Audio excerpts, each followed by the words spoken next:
So here today we have two expert speakers here to talk about leadership, development of new talent, nurturing the next generation of talent, but also how to overcome the challenges that labour might be posing right now, be it on recruitment, be it on retention, upskilling, and personal development too.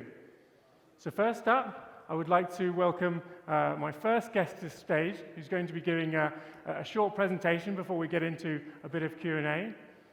With more than 12 years' experience at American Axle Manufacturing, important Tier 1 supplier, responsible for activities in the US, Mexico, and Brazil, I would like to welcome Mauricio Magdaleno, Supply Chain Director for the Americas. Mauricio, welcome. Thank you.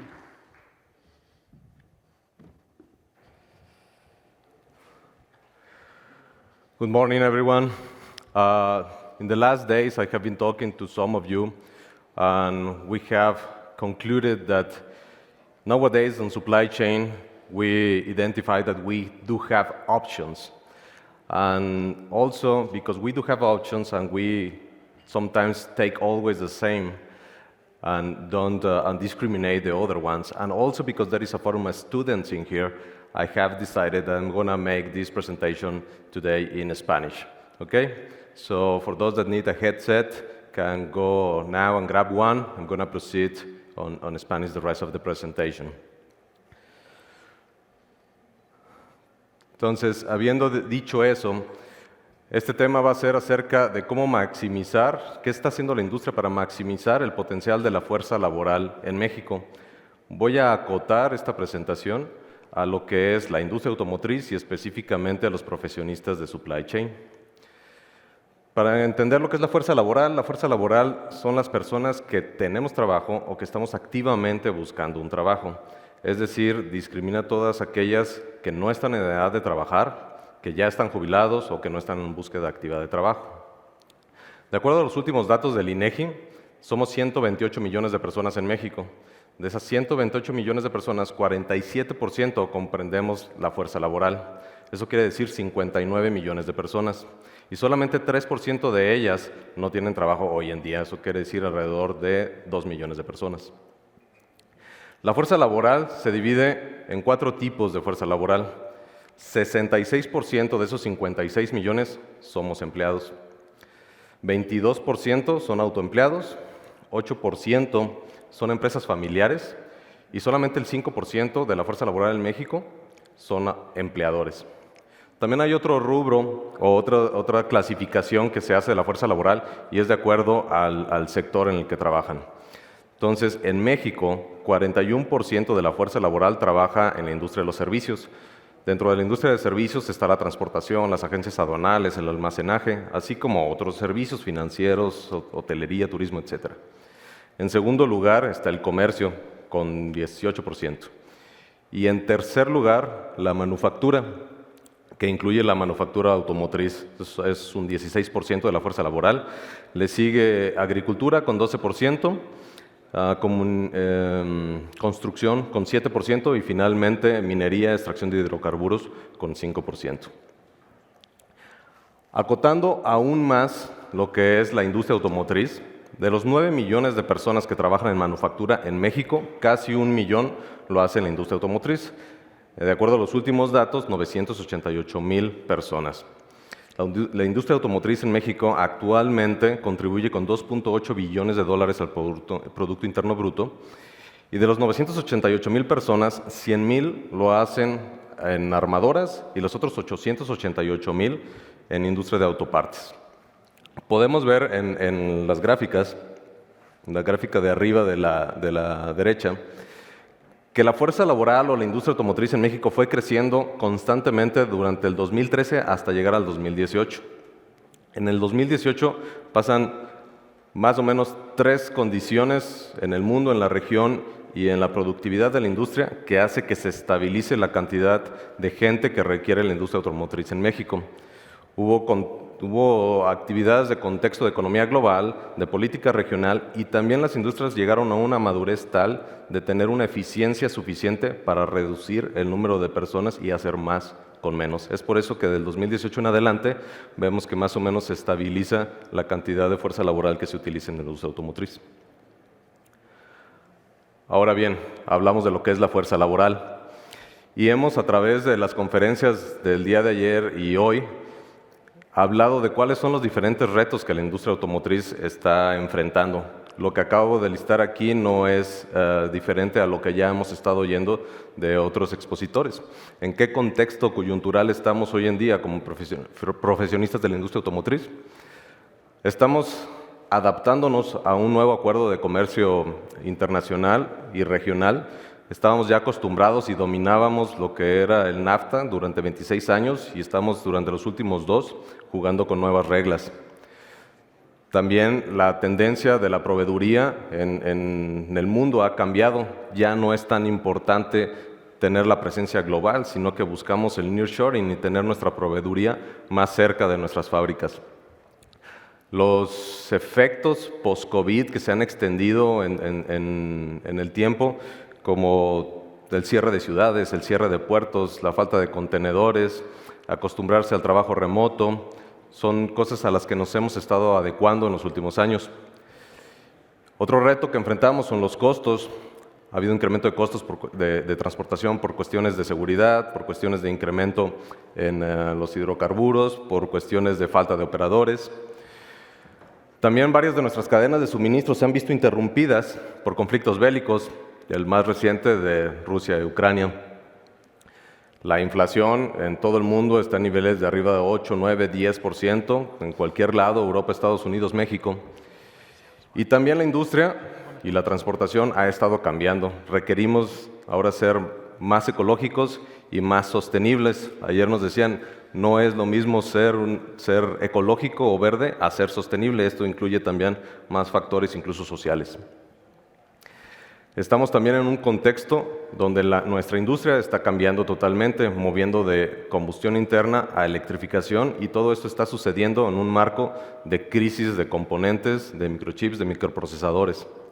Y finalmente, otro de los retos que tenemos como profesionistas de la industria automotriz son las reformas laborales que hemos estado viviendo, que tienen sus lados buenos y sus lados contrarios. Es muy bueno para el trabajador, pero impacta mucho en el costo. Hablamos de la NOM 035, estamos hablando de cómo cambió el subcontratar compañías, recientemente el tema de las vacaciones. Todo eso va a repercutir en un costo para la industria. Ahora bien, hablamos de lo que es la fuerza laboral y hablamos en qué contexto estamos situándonos. Ahora hablemos de quién estamos hablando. En México, la mayor parte de los profesionistas que trabajan en industria laboral en industria automotriz son ingenieros mecánicos, mecatrónicos, industriales, licenciados en administración de empresas, contadores, ingenieros ambientales también han cobrado mucha importancia, y licenciados en comercio internacional. Ellos componen entre el 15 y el 20% de la fuerza laboral de la industria automotriz en México. El otro 80-85% es el personal directo, los obreros que transforman los productos en la manufactura. En esta sesión me voy a enfocar, por el foro que somos, en lo que son los profesionistas de la industria automotriz. A ellos me voy a referir como la fuerza laboral en México. Habiendo dicho lo que es la fuerza laboral, dónde estamos y de quién hablamos, quiero hablar un poco de las características o las habilidades que buscamos en un profesionista de la cadena de suministro. Estas características o estas habilidades se dividen en técnicas y suaves. Normalmente, o es de esperarse que un profesional en la industria automotriz sepa de sus procesos, sepa cómo mejorar los procesos, conozca técnicas de Lean Manufacturing, muy deseable, pero el core, pues gestión de la demanda, gestión de inventarios, manejo de la capacidad, planeación de surtimiento de líneas de producción, transportación, almacenaje, distribución, también aduanas y comercio internacional. Esas son las características técnicas de un profesionista de la cadena de suministro, pero requiere también tener habilidades suaves. Esas habilidades suaves en nuestro gremio Es un alto sentido de organización, de disciplina, de búsqueda de la excelencia, visión sistémica, manejo de riesgos y, sobre todo, resiliencia.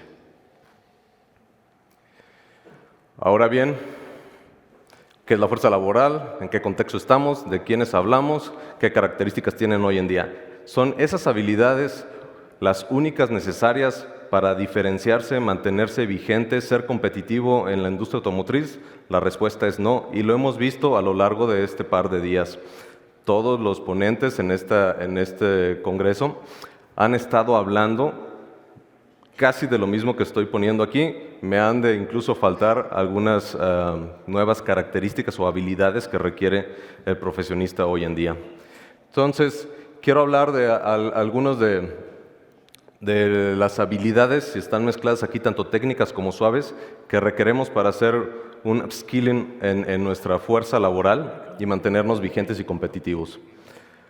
Uno de ellos es trabajar en un ambiente de diversidad, equidad e inclusión.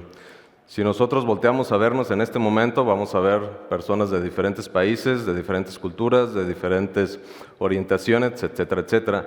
Nuestra industria hoy en día es global y trabajar en un ambiente de equidad, diversidad e inclusión es requerido.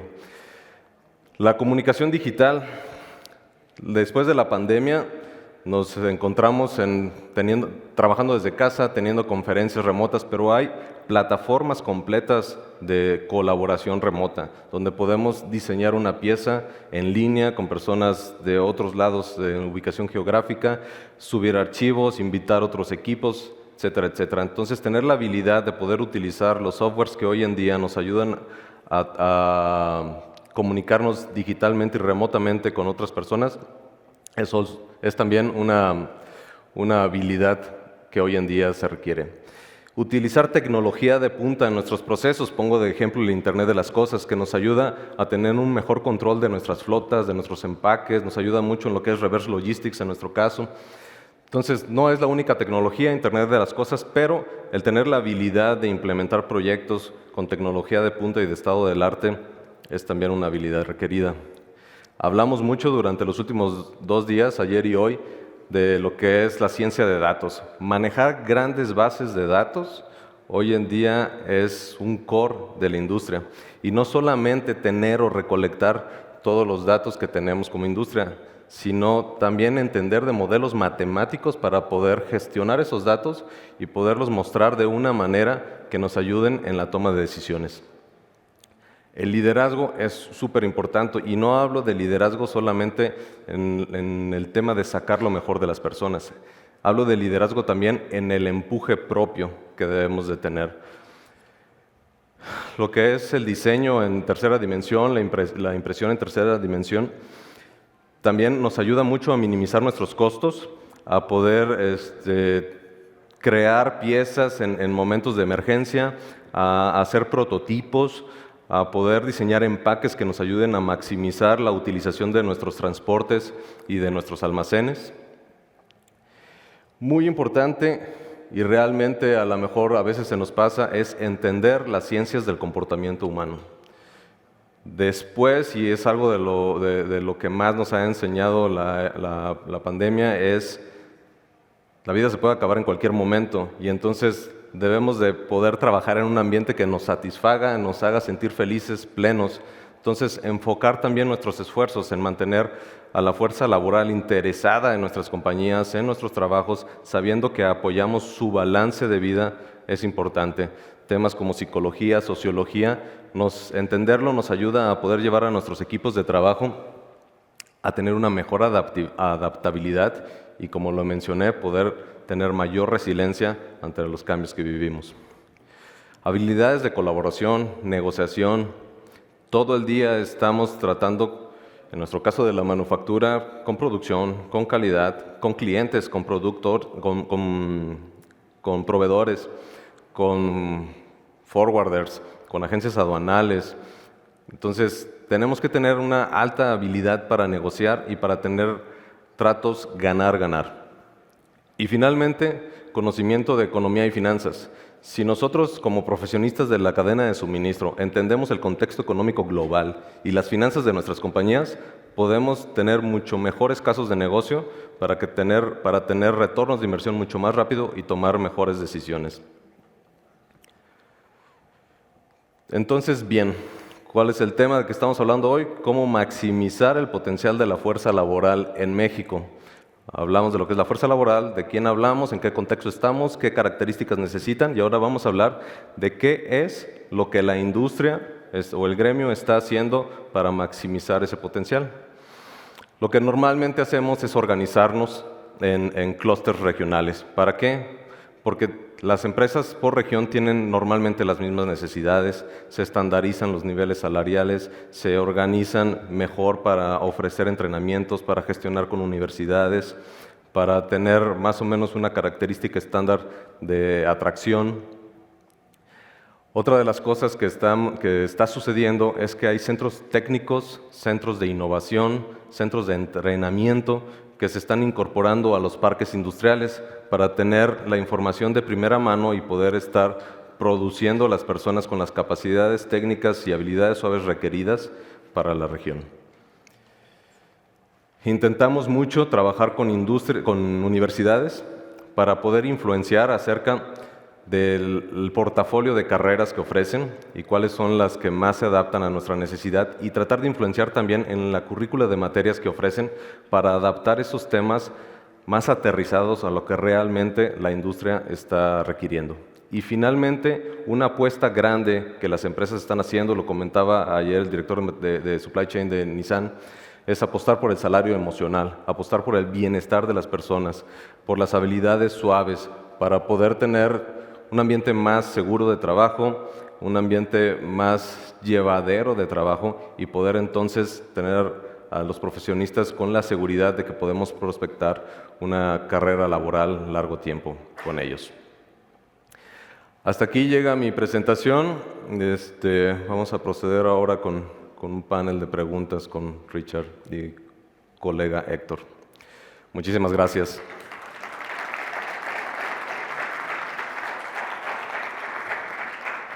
Delighted to welcome my next guest, who started his career with Ferromex, working for FCA as well, before joining Honda Mexico in 2015.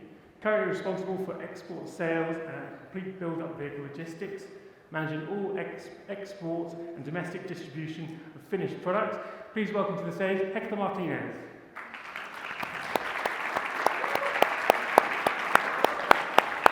Thank you, Joe.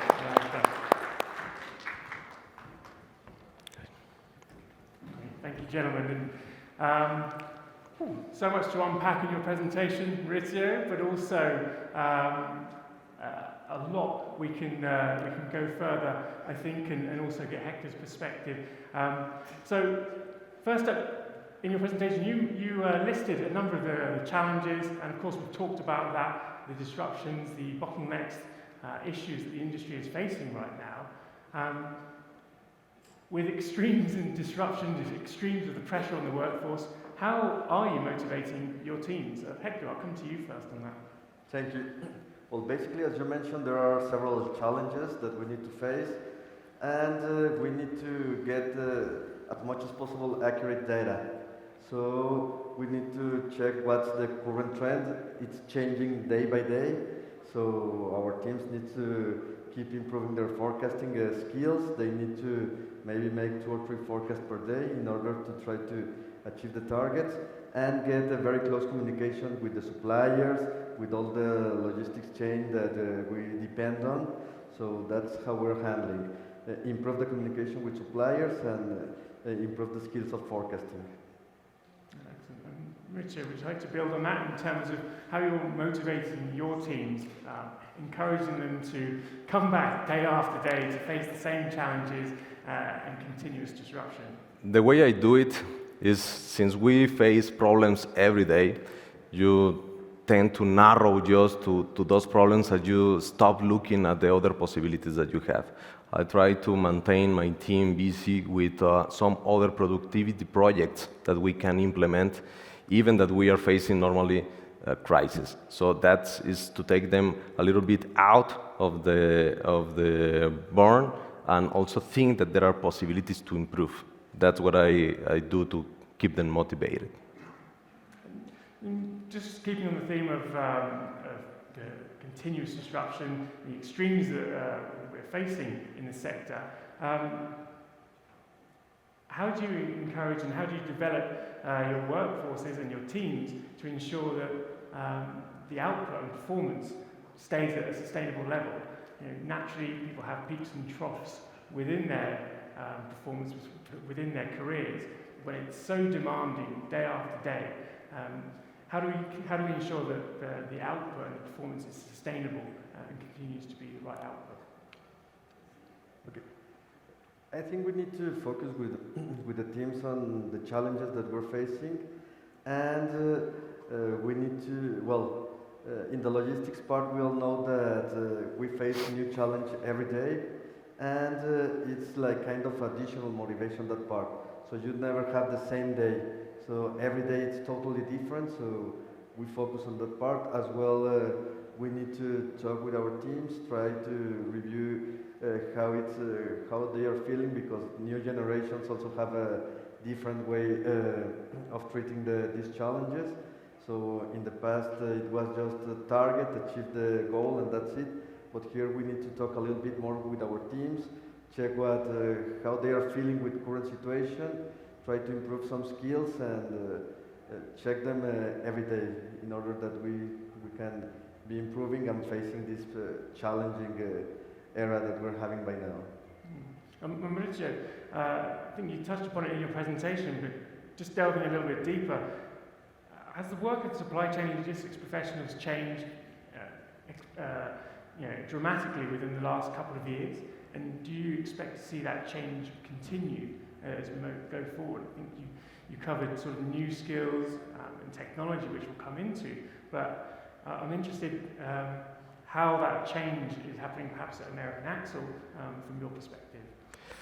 I will say that years ago, supply chain used to be seen like the forklift driver, the warehouse manager, something like that, more focused on just moving trucks or material. At this point, we are the owners of the more recent information, and information overcomes adversity. So we become to be part of really important of the planification on the production, the financials of the company. So if we manage really well our forecast, our volume, and we do plans that can be adjusted to the current situation, volatility of the volumes that we are facing right now, then we are taking more active role, a more important role, and the industry is relying more on the professionals on the supply chain. They become more important after this whole volatility crisis began. It's an interesting point, saying that you're the first receivers of the data, the critical information. I've been here at Automotive Logistics. We certainly see that supply chain and logistics is the lifeblood of a company, but perhaps the wider world is starting to see that too, and we're seeing now more board-level participation from supply chain leaders, from logistics leaders. So it's very interesting and a very relevant point to say that logistics is that first point of contact and can drive the decisions for the business going forward. Hector, Mauricio highlighted some of the most in-demand career and job roles across the sector. From your perspective in vehicle logistics, in the outbound sector, where do you see a need, or where do you see a shortage in talent or labour? What are the things you're looking for when you're looking to expand your team or recruit, retain? Okay, I think we need to expand a little bit that I realized it when I saw Mauricio's material. We need to improve the data analysis. So with data mining, it's very important. So we have a lot of information, situation is changing, but I think we need to improve on that part. So we have the persons that make the operation, we have persons that make the sales, build the cars, etc. But in order to achieve a lot of targets with the critical situation, we need to start improving all the data analysis that basically most of the companies just oversees that part, maybe don't see the real importance on that part. Try to focus also on the risk management, not just maybe some issues with the transportation or insurance or that part, but the really risk management for the whole business. So what happens if you do not have enough manpower, if you do not have enough logistics, if the line cannot make production on time, etc. Because finally you just look to the risks that are like the normal ones, but I think that all the companies should improve this risk management with a complete picture on that part. So that's how I see that it can be improved, not just focus on, not be reactive, but start checking for the future, how to start taking actions in order to avoid something to happen. Yeah, a big part of that turning reactive to predictive is based around digitalization and technology, which we've covered across the conference so far. With new tools and advancements in logistics, supply chain processes and operations. My question is this industry, is this sector becoming better suited to the younger generation who may be more naturally drawn to work with technology? Mauricio, I'll come to you. I will say that definitely when we talk about big data analysis, that seems to be more suitable. When I talk about 3D printing, 3D modeling, it might be more suitable.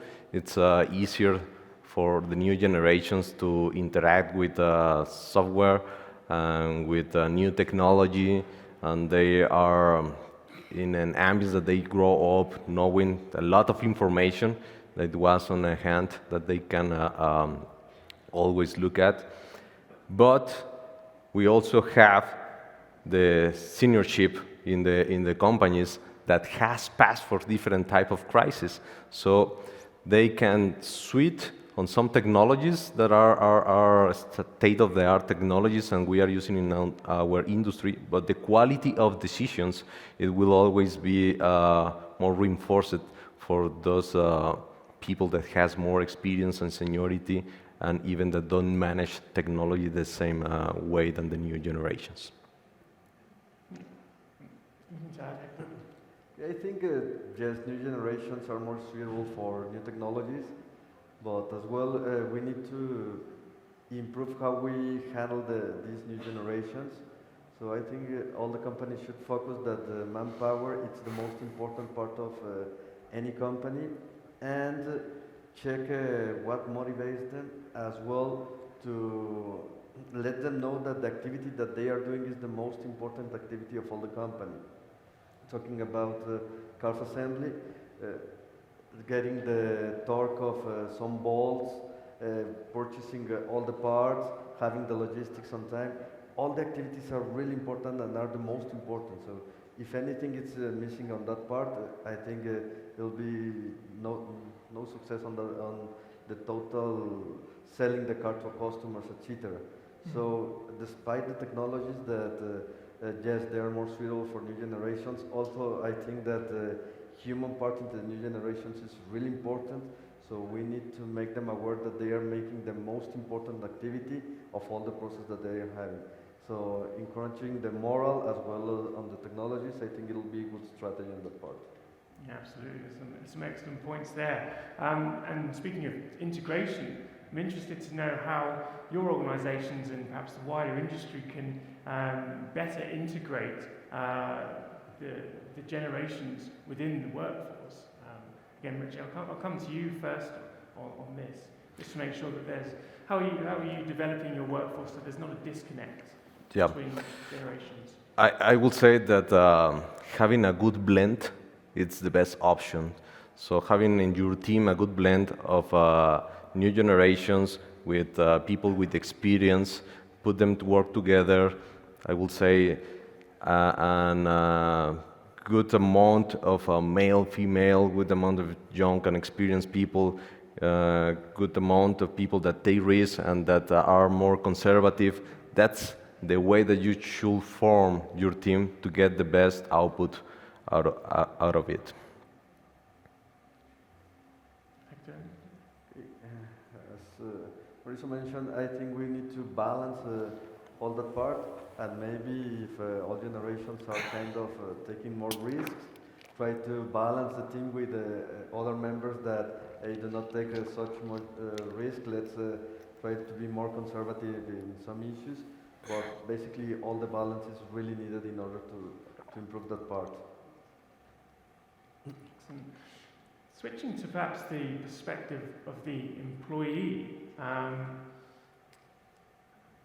we know that retention of top talent can be a particular challenge for this industry, and individuals can often benefit from better packages, better incentives, bigger job titles by leaving companies, joining other companies, perhaps even outside of the sector, but that potentially is leaving a gap in terms of experience and skill. So I'm interested to know how, as leaders, you can ensure that your employees, your teams, your staff understand the importance of the soft skills around personal growth, development, building that knowledge within a company, within a team, creating those relationships, and seeing the bigger picture for their career versus the quick wins and the quick gains of perhaps jumping from company to company year after year. I'm a believer of grass isn't greener on the other side of the fence. So we need to let know our associates and team that they need to have a timeline for developing. They are eager to start growing, start learning, but everything is like a normal process. So maybe they will see that they have a better opportunities in our company, start jumping, but finally they will have some gaps in their development. But if they keep like normal trend, and it's not just keeping in the same company, of course, we like to keep our workforce in our company, so we make several activities in order to achieve that. We have associates that have 30 years working for the company, 25 years. In Guadalajara, that's most of the persons have more than 15 years working. Of course, Celaya is new factory, so it's different part, but we try to let the associates know that everything takes some time, but their skills will be really good when they finalize this learning process. And in my personal case, I try to reflect with my associates that it's not that if you move to another company or to another department, it's not that you will be growing faster or something, because you will need them to start again and maybe start making some new process. So that's how I handle that part as well, talking with them, and if they need some change, of course, I will be willing to accept that part, but let them view the complete picture in order to that they have a good decision on that part. And of course, we try to always start building their skills in order that they are the next generation in Honda. So we need to have a really good associates in order that they can handle the company in the near future. I would like to give my point of view on that regards, Rich. I think no one in this room has the power to change the way that full generations behave. So the decision I have taken when I start seeing that I have a lot of rotation for younger people, because they get bored really often, and at the very beginning of their careers, it's likely they want to understand all the career path that they can follow. I surrender to that idea, and what I start doing is, and Omar was talking about that yesterday, create robust processes and bet for the standard work. Even for the analysts, coordinators, managers, have standard work. Because if you are going to have rotations because people want to jump to another experience, not specifically to another company, to another boss, but to another experience, it's better to be prepared as an organization or as a team leader with a strategy that anyone can fit that position and can follow, because the process is clear, the standard work is clear, They know what to do, when they have to do it in order to drive performance in that way. So if that's the condition that as an industry we will have to have a lot of turnover because we foster, or no, not foster, but we want to get quick wins or bigger titles, etc., I think that's one of the approaches that I will suggest to have. Interesting. And when we talk about someone's career path, how important is it becoming to have better transparency about the opportunities that lay ahead? Perhaps when someone joins an organization, it's not necessarily clear where they will be in 5 years or what opportunities might arise, be it within the same sector or be it within the same team. So how important is it for automotive companies in order to retain that talent, to increase that level of transparency and really nurture that personal development growth path? Okay, in that regards, Rich, well, I personally play two teams. The company needs and also the leadership needs.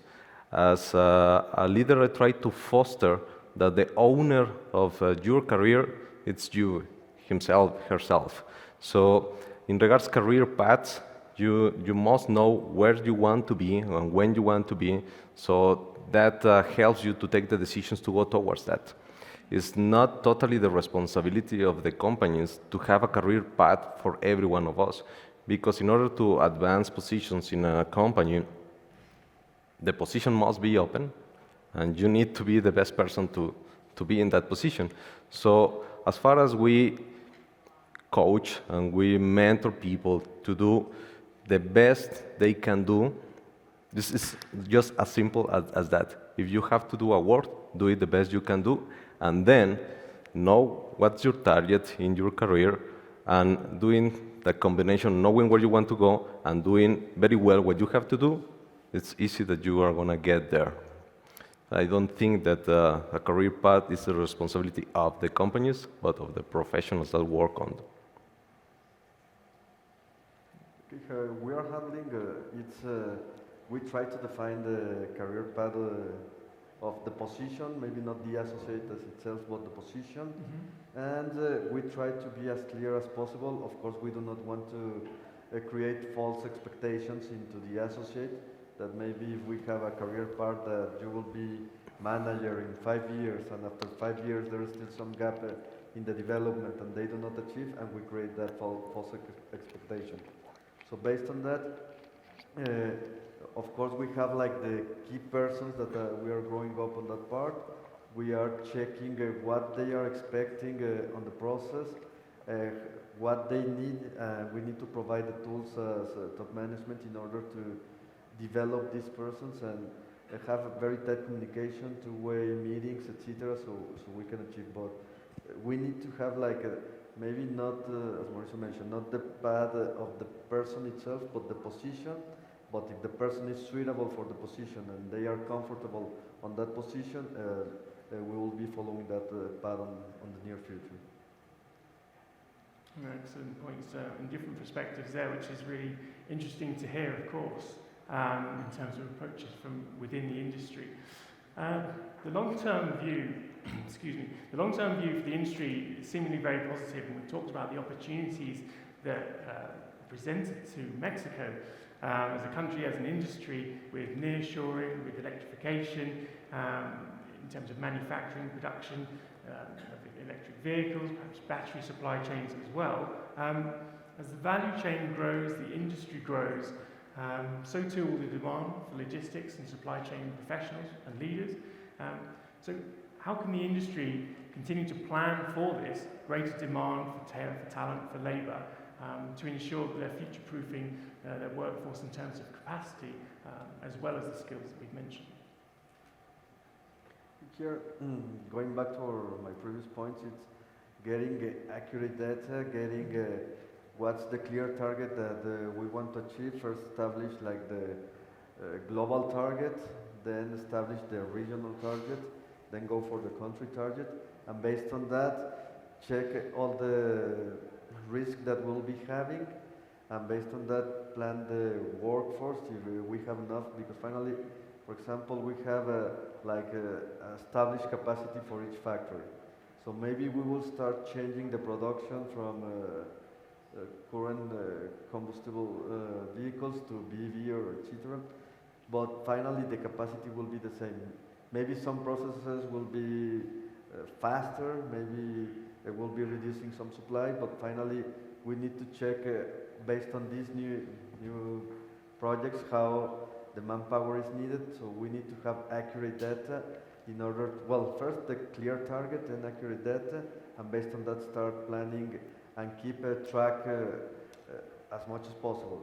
We first yearly, then go to every 6 months, every month. But if we have a clear follow-up, we can find the gaps every time, check how to improve, and then make any needed update and keep following that part. I definitely think that as far as the electrification comes to the country, the workforce will shift a lot, will be moving because it's human nature that everyone would like to work in the most trendy company, you know. So, and those companies will require la creme de la creme of the professionals that we have.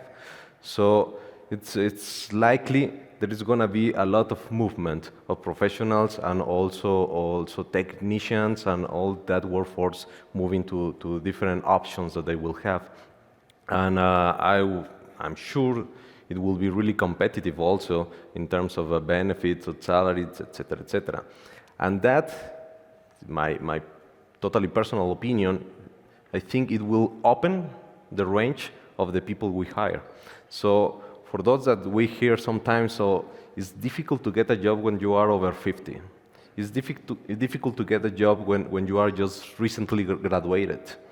Then when more competition on other companies or different type of business come to Mexico, the range, the width of the people that we are going to hire will change, giving opportunities for those that currently are not taken so often into consideration. Excellent point of view, and it'll be an interesting shift, an interesting trajectory as these new exciting companies kind of come into play and perhaps compete with traditional players like American Axle and Honda in terms of the recruitment retention side of developing those workforces.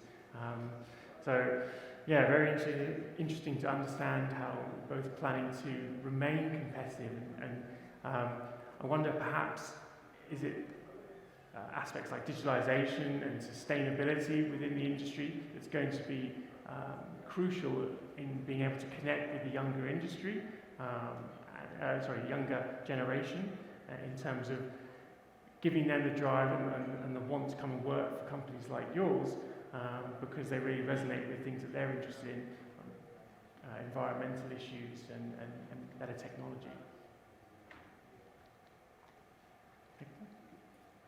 We'll need to make several adjustments on that part. Of course, check the new routes that will be proceeding, check these new generations, how we will be emerging into our current processes. As well, we need to achieve some targets of sustainability as well as some environmental activities, but we already have some plans established as region, and we'll be following up in order to be achieving that part. So we're getting fairly close to the end of this session, but that's not a chance for anyone to leave, because this is going to be nicely joined on to our session that follows this, which will be an open forum with an opportunity to engage with our professionals in the room, but also the students who have kindly joined us for today as well. But before we go to that and explain just how we're going to run that session, perhaps some final comments from the two of you. On the university and educational institutes, how important is that collaboration, and have you got any examples of how you're working with these institutes and educational facilities to ensure that there's that connection? Okay. In our Celaya factory, we have one program named Becate. So we have some contributions with some universities. So every month maybe we have open positions for the assembly line, focus maybe on engineering, etc. So every month we keep hiring these Becate associates, keep training them, and most of them remain as workforce for Honda. So we have this program, it's working really fine in Celaya. It has created several job opportunities, and most of the associates that started joining this program are still working on Honda on that part. So we'll be following up with this program that has given us a lot of success. Excellent. That's it. Well, normally the government gets commitment to produce the number of professionals that the industry will need, but it's also responsibility of the industry to participate in the quality of those professionals that we are producing as a country. In our case, we have 3 different programs for practitioners in our company, those that do the professional practices in there, that it's a requirement to get graduated, but we also open the vacations period for the people that since the very beginning of their career would like to work with us during all their vacations period to get used to the industry and understand the challenges that we have in there. There is also a program for that. Finally, we have another one that is a no border program. In that one, the recent graduated people works for 6 months in our one of our facilities in Mexico, and then they are assigned to a 6 months project abroad. So they gain experience on all that I'm talking about, diversity and different cultural, they get used to that, and they come back and we assure a job for them. Now that they have this experience to work in another part of the company in another country. That's the way we collaborate with the universities on that. Really excellent to hear that those programs are in place, and more importantly, clearly you're enjoying success out of that in developing, nurturing that talent through the workforce.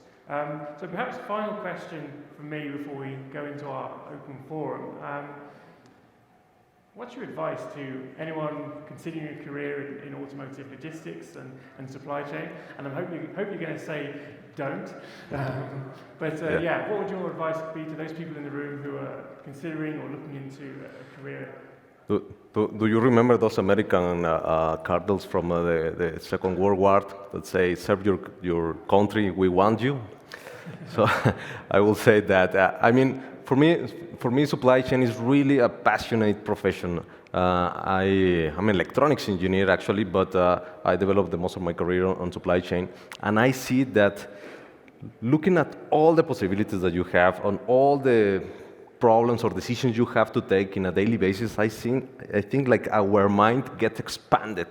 So you get the capacity to understand different scenarios at the same moment, create different futures like a multi-universe, you know, and that's the way I see my career. That's the way I invite the students that are in here to see the challenge that we have in the industry. Don't think that you are going to get to sit in a desk and just processing data. It's a lot of putting your heart on. It's a lot of putting your mind on. It's a lot of decisions, negotiations, and talking to people. So I really invite them to join this type of careers, as supply chain, transportation, logistics, customs, international trade. Really, we want you. Fantastic, and great to see that passion really coming through there. Hector? Okay, I would say to everyone, get rid of all the stereotypes and limits that everyone has. So do not focus that I studied this career, so I need to focus to this part. The auto industry is open for any given career. So I'm actuary, so most of the people will think that I need to be in the insurance market, but I'm really happy to be in the sales team of Honda, in the logistics team of Honda, and it's not so often that you see this career on that part, but do not listen to the persons that say that you cannot do it or your career does not fit into some position. Be open-minded. All the careers give balance on all the companies, so challenge yourself, be open-minded, be willing to accept some challenges in that part. That's what I would advise to anyone. And from my experience of working with fine people like yourself, it helps to be a little bit crazy to be in supply chain and logistics too. So that brings us to the end of this part of the session. So I want to say thank you very much to Mauricio and Hector.